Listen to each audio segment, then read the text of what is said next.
যে আমরা ঐক্যবদ্ধ আছি ৭১-এর দালালদের বিরুদ্ধে, ২৪-এর দালালদের বিরুদ্ধে। আমরা বাংলাদেশের জনগণ, বাংলাদেশের তরুণরা ঐক্যবদ্ধ আছি। সামনের বাংলাদেশ আমাদের বিজয় আসবে। সারা বাংলাদেশের মুক্তিকামী মানুষকে জানাই আজকের দিনে বিজয়ের শুভেচ্ছা, রক্তিম অভিবাদন। ১৯৭১ সালের ১৬ই ডিসেম্বর আজকের এই দিনে পাকিস্তানি হানাদার বাহিনী আত্মসমর্পণ করার মাধ্যমে বাংলাদেশের অভ্যুদয় ঘটেছিল। স্বাধীন বাংলাদেশের মানুষেরা সাম্য, মানবিক মর্যাদা এবং সামাজিক সুবিচার নিয়ে বাঁচার সংকল্প করেছিল। বন্ধুগণ, এই ভূখণ্ডের মানুষ যুগ যুগ ধরে লড়াই করেছে স্বাধীনতার জন্য, নিজের মানবিক মর্যাদার জন্য, সার্বভৌমত্বের জন্য। ৭১ সালেও এরকম একটি জনযুদ্ধের মধ্য দিয়ে আমাদেরকে যেতে হয়েছে। এই দেশের তরুণরা, এই দেশের সাধারণ মানুষ, সাধারণ কৃষক, তারা মুক্তি সংগ্রাম করেছিল।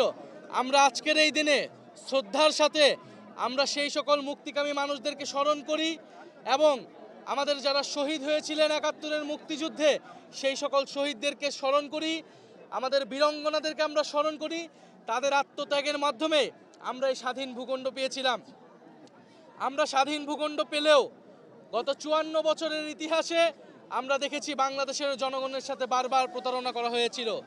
মুক্তিযুদ্ধের যেই প্রতিশ্রুতি নিয়ে এই দেশ আমরা গঠন করেছিলাম, সেই দেশের আমরা বিনির্মাণ করতে পারি নাই। এদেশে না সাম্য প্রতিষ্ঠা হয়েছে, না মানবিক মর্যাদা, না সামাজিক সুবিচার প্রতিষ্ঠা হয়েছে, বরঞ্চ এই দেশে ফ্যাসিবাদ কায়েম করা হয়েছিল। সেই ফ্যাসিবাদের বিরুদ্ধেই ২০২৪ সালের গণ অভ্যুত্থান এবং গণবিপ্লব সংঘটিত হয়েছিল। আপনার রুচির সাথে মানানসই স্টাইলিশ সব ডিজাইন থেকে বেছে নিন জংমুক্ত ও long lasting shine basin tap. Fittings shine তো সবকিছু ফাইন। আমরা মনে করি ৪৭ থেকে ৭১, ৭১ থেকে ২৪ যে ঐতিহাসিক লড়াই এই বঙ্গ জনপদের মানুষ করেছে, সেই লড়াই উত্তরসূরি আমরা সেই লড়াইকে ধারণ করে সামনের দিকের বাংলাদেশ আমরা বিনির্মাণ করতে চাই। আজকে ১৬ই ডিসেম্বর বাংলাদেশের মানুষের প্রতি আমাদের বার্তা হলো, যারা পতিত শক্তি, ফ্যাসিস্ট শক্তি, তারা বাংলাদেশকে অস্থিতিশীল করার জন্য নানান অপচেষ্টা চালাচ্ছে, নির্বাচনকে বানচালের চেষ্টা চালাচ্ছে। বাংলাদেশের মানুষ এখন চাই স্থিতিশীলতা, আইন শৃঙ্খলার স্বাভাবিক পরিবেশ।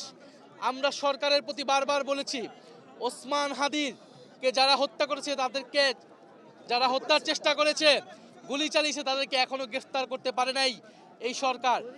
আমাদেরকে আমাদের নিরাপত্তা নিজেদেরকেই নিশ্চিত করতে হবে। ফলে জনগণের মধ্যে আমাদের সেই সংগঠন লাগবে। জনগণকে আমরা আবার আহ্বান জানাবো, ৫ই আগস্টের পরবর্তী সময়ে আমাদের নিজেদের নিরাপত্তা আমরা নিজেরাই নিশ্চিত করেছিলাম, তখন কোনো সরকার ছিল না, পুলিশ ছিল না। বাংলাদেশ সেই পরিস্থিতির দিকে যাচ্ছে, সরকার পুলিশের উপর নির্ভরশীল করে আমরা আমাদের জীবন, আমাদের যোদ্ধা, জুলাই যোদ্ধাদের জীবনের নিরাপত্তা আমরা নিশ্চিত করতে পারবো না। ফলে মানুষকে সচেতন থাকার আহ্বান জানাচ্ছি এবং সামনের যে নির্বাচন, এই নির্বাচনটি হচ্ছে গণভোট। ফলে আগামী নির্বাচনে, আগামী গণভোটে সংস্কারের পক্ষে গণজোয়ার তৈরি হবে। আমরা সেই প্রত্যাশা রাখি। এনসিপির যারা এমপি পদপ্রার্থী রয়েছেন, তারা সংস্কারের পক্ষে, হ্যাঁর পক্ষে শাপলাকলি নিয়ে জনগণের দরজায় যাবেন।